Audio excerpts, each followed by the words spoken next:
자, 마지막 교시 시작하겠습니다. 네. 앞 교시에 이제 폰트라고 하는 태그 소개해드렸고요. 이번에는 단어나 문장을 강조하는 방법이에요. 첫 번째로는요, 마크라고 하는 태그입니다. 마크라는 태그로 내용을 감싸면은 그 안이 형광펜으로 칠한 것 같이 효과가 돼요. 그 다음에 내용을 굵게 표시하는 방법. 스트롱이라는 태그를 쓰시거나요. 아니면은 볼드체 줄여서 B라는 태그 쓰시는 방법이 있고요. 그 다음에 밑줄 표시하는 거. U, 언더라인. 기울임 꼴은 이탈릭체 줄여서 I 태그를 씁니다. 이거를 여러 가지 조합으로 이렇게 표현하실 수도 있어요. 굵게 기울임. 스트롱 대신에 B를 쓰셔도 되고요. 순서가 바뀌어도 돼요. 주의하실 거는 항상 이렇게 포함 관계다라는 거를 유의하셔야 돼요. 예를 들어서 B 태그가 있다라고 하면 이 안에 I 태그가 들어간다. 이런 것, 이렇게 포함 관계가 구성돼야지 이런 식으로 사용하시면 안 된다라는 거죠. B 태그가 있고 I 태그가 있는데 이 I 태그가 안에 들어오는 게 아니라 이렇게 교차로 된다.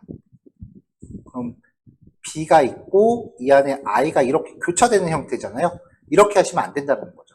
이것만 주의하시면 다른 규칙은 없습니다. 자, 밑줄과 기울임을 표현해요. 괄호 하나가 오타로 들어갔네요. 자, U와 I가 이제 서로 포함 관계가 들어간다. 그 밖에 다양한 조합으로도 가능하고요. 자, 그 다음에 이제 스판이라고 하는 태그가 있어요. 얘는 HTML 자체적으로는 어떤 기능도 없어요. 이제 티가 1도 안 나요. 근데 아까 제가 말씀드렸잖아요. 폰트 관련된 애들. 글꼴, 그 다음에 크기, 색상, 그 다음에 굵기, 기울임, 밑줄. 이런 것들이 전부 CSS로도 처리가 가능하거든요. 그 CSS를 적용하기 위한 대상을 만드는 영역, 기능을 해요. 그러니까 이 스팬이라는 태그는 CSS가 들어가지 않으면 이 자체로는 아무 기능이 없다. 바꿔 말하면 앞에서 말했었던 모든 태그들 CSS로 다 대체 가능하니까 다 잊어버리셔도 큰 상관없어요.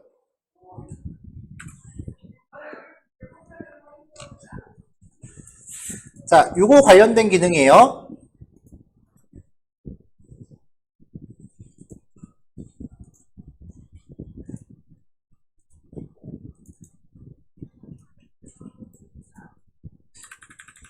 자, 브라우저를 좀 확대했습니다. 자, 폰트의 사이즈 1 하면은 이렇게 크기 1 수준으로 나오고요. 사이즈 3. 색상은 오렌지 색깔 줬고요. 폰트 사이즈 5에 페이스는 맑은 고딕. 그러면 크기 5의 맑은 고딕체가 되는 거고, 사이즈 7에 색상은 파랑, 페이스 궁서. 뭐 이렇게 되는 거죠. 근데 여기를 CSS로 하실 걸 더 추천하는 이유가요. 글자 크기를 설정할 때 있어서 CSS가 좀 더 디테일해요.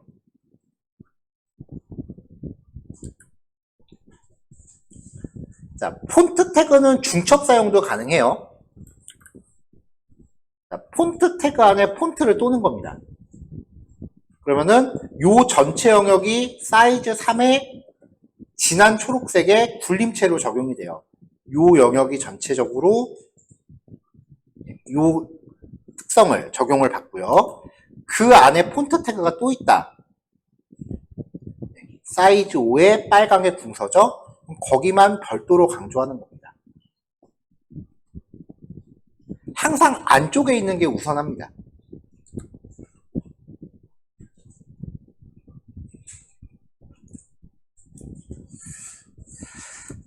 자, 그 다음에 마크 태그, 형광펜 효과고요. 스트롱, 굵게, U, 밑줄, I는 기울임.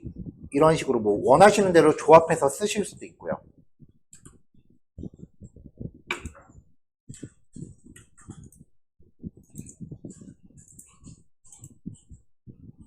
자, 여러분들 실습 자료에서는 제가 이렇게 딱 HTML만 드렸어요. 그러니까 요 실습 자료대로만 하시고 나면은 마지막에 있는 요 스팬이라고 하는 요 태그는 HTML만 놓고 봤을 때는 아까 말씀드렸다시피 어떠한 기능도 없어요. 마지막 문단이죠. 그러니까 여러분들은 여기까지만 실습하시면 돼요. 왜냐면 아직 우리가 CSS를 안 배웠으니까. 코드상에는 제가 나중에 이렇게 되는 겁니다 라고 이제 좀 보여드린 건데요. 스팬이라고 하는 태그에다가 이러한 특성을 적용해라 라는 뜻이에요. 대충 영어 단어 보면 어떤 기능인지 감이 옵니다. 폰트 패밀리, 글꼴 종류를 지정하는 거고요. 백그라운드 컬러, 배경 색상, 컬러는 글자 색깔, 글자 크기는 20픽셀. 레터 스페이싱은 우리 흔히 자간이라고 부르는 거예요. 글자하고 글자 사이 간격. 마이너스 5라는 거는 기본 간격에서 5 더 축소시키라는 얘기고요. 텍스트 섀도우, 글자 그림자입니다. 이런 거를 주고 나면은 스팬 태그 영역이 이렇게 효과가 좀 가미가 되는 거예요.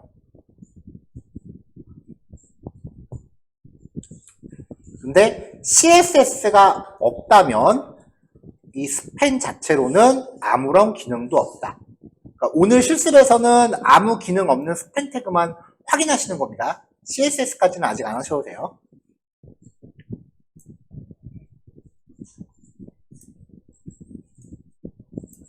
자, 그 다음 링크입니다. 앵커 태그라고 부르는데요. A라는 태그 안에 href라고 하는 속성으로요. 클릭했을 때 이동하고자 하는 파일 이름 혹은 사이트 주소를 입력하세요. 그러니까 온라인상의 웹페이지 주소 그대로 복사해서 여기다 그냥 넣으시면 클릭했을 때 글로 이동해요. 타겟이라고 하는 속성에 언더바 블랭크라는 값을 넣으시면 클릭했을 때 새 탭으로 뜹니다.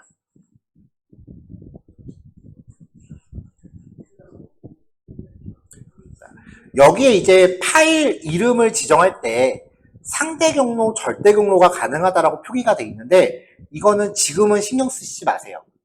우리가 다음 시간에 이미지 처리하는 방법에 대해서 이야기를 할 건데 그때 좀 더 디테일하게 이야기를 할 거예요. 오늘은 그냥 내가 클릭했을 때 이동할 파일 이름이다 라고만 정리하시면 되고요.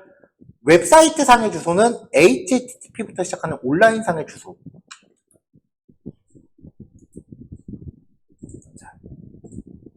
웹브라우저에서 내가 특정 웹페이지의 주소를 복사했다. 이거를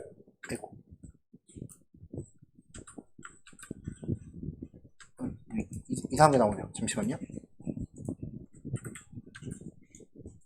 화면이 왜 이렇게 확대됐지?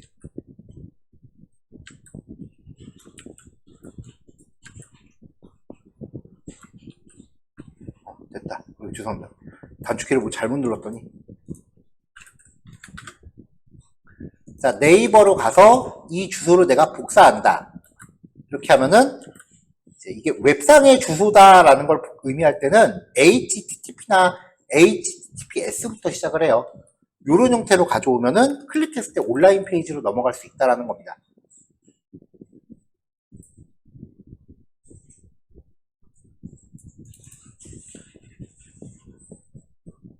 자, 그 다음에 href 속성에 샵을 지정하면요. 이 샵의 의미가 현재 페이지예요. 그래서 A 한 다음에 href 속성에다가 샵을 걸면은 이걸 클릭했을 때 현재 페이지의 맨 위로 올라가요. 그리고 href 속성에 샵을 붙이고 다른 태그에 대한 id, 만약에 예를 들어서 div id는 header 라고 걸었다 라고 하면은 여기다가 샵 헤더 라고 걸어주는 거죠. 그럼 요 링크를 클릭했을 때는 스크롤이 요 위치까지 이동을 해요. 이때 스크롤이 스르륵 하고 이동하는 그런 걸 상상하시면 안 돼요. 한 번에 워프해 버립니다. 자, 링크 마지막 이거는 보시면 무슨 기능인지 감 와요. 메일 투 콜론 이메일 주소, 텔 콜론 전화번호. 이렇게 하시면은 이메일 발송 프로그램이 가동이 되고요. 여기는 전화가 걸립니다. PC에서는 해봐야 소용이 없겠죠.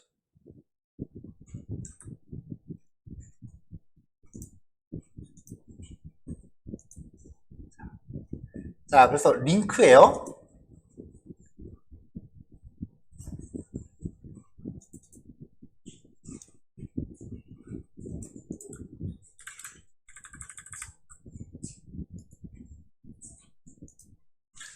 자, 1번 단어나 문장 강조.html html이라는 파일로 링크를 건 거죠. 그리고 첫 번째 거 클릭하면 그 파일로 이동하는 거예요. 두 번째 거는 제가 네이버 주소를 걸었고요. 타겟 블랭크 걸었죠. 그러면 새 탭으로 네이버가 뜨는 거고요. 그 다음에 스크롤을 좀 강제로 만들려고 div 태그를 걸었는데요. 스크롤을 좀 강제로 만들려고요.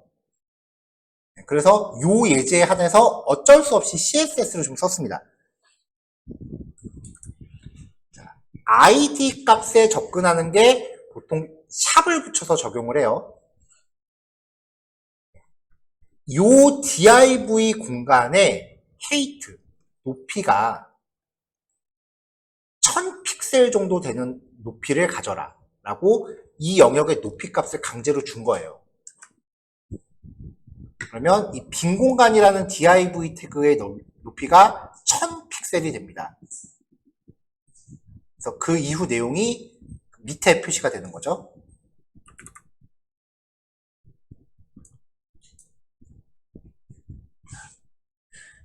href 주소에 샵을 붙이면 스크롤이 그냥 맨 위로 갑니다. 맨 위로요. 근데 여기 밑에는 샵 메뉴잖아요. 그러면은 스크롤이 딱 여기까지만 가요. 그래서 얘를 클릭하면은 맨 위로 올라가니까 제목이 보이는 거고, 두 번째 걸 클릭하면 여기까지만 가니까 제목이 안 나올 거예요. 스크롤 위에 감춰질 거예요. 맨 위로 가는 거 제목 나오죠? 근데 샵 메뉴까지 가라라고 하면 거기까지만 가고 스크롤이 멈추는 거죠. 아까 말씀드렸다시피 스크롤이 스르륵 움직이는 거는 안 돼요. 그건 자바스크립트지 HTML로는 못해요. 한 번에 워프하는 거고요.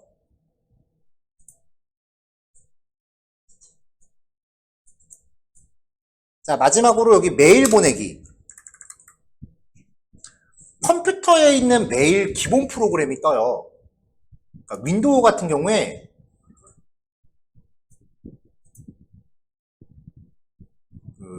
오피스 설치하면은 아웃룩이라는 프로그램이 기본 메일 프로그램이에요. 회사에서 업무하시는 분들은 이 프로그램 많이 쓰실 텐데 일반적인 유저들은 보통 웹메일을 많이 쓰죠. 네이버나 지메일 같은 거요. 근데 스마트폰에서는 메일 프로그램들 많이 쓰시잖아요. 스마트폰에서 이 링크 클릭하면은 스마트폰의 기본 메일 프로그램이 가동이 됩니다. 자, 그 다음에 이제 탈콜론, 전화 걸려요. 자, 여기서는 PC에서는 뭐 특별히 할 수 있는 게 없겠죠.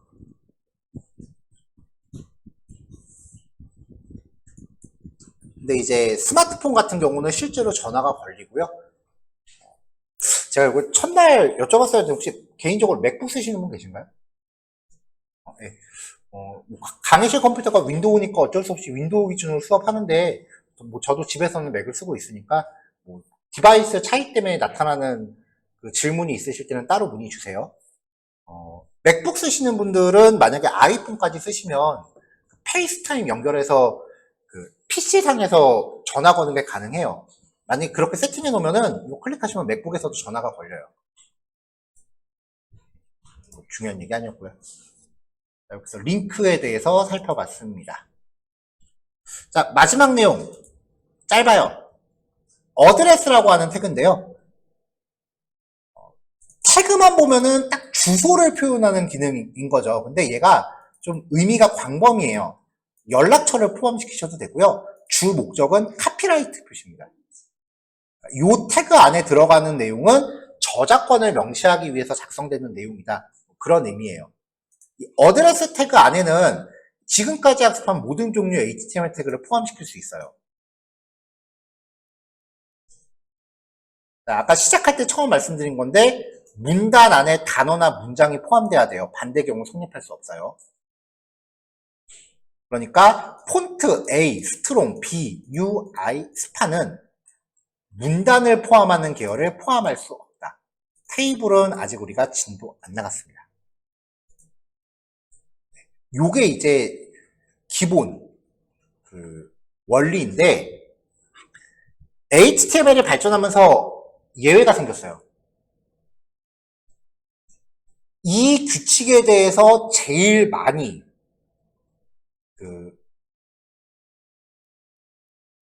안 지키는 케이스가 뭐였냐면은 A 태그 안에 A 태그는 연달아 사용하면 문장으로 구성돼요. 얘는 문단이 아니에요. A 태그 안에 div 같은 거 넣는 경우가 제일 심하게 위배되는 경우였어요. 이거를 거의 웹페이지 제작자의 절반 이상이 이 오류를 범했어요. 그래서 아예 이거는 표준에서 허용을 해버렸어요. 나중에. 그리고 이 어드레스 태그, 저작권 표기하는 것도 이 안에 그냥 다른 거 넣어도 오케이 해줄게라고 허용을 해버렸어요. 요 두 가지 케이스는 예외예요. 문장임에도 불구하고 문단 포함이 가능해요. 근데 웬만하면 하지 마세요.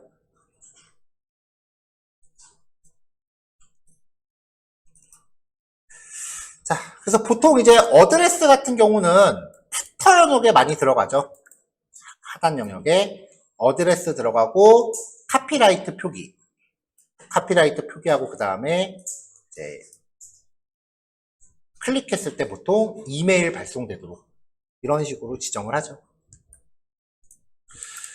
자, 요거 3개 실습하시면은 대충 한 40분 정도 되시지 않을까 싶어요. 예, 그렇게 하시고 이제 실습 다 끝나시면 끝나시는 순서대로 자리 정리하시면 되겠습니다. 녹화는 여기까지 할게요.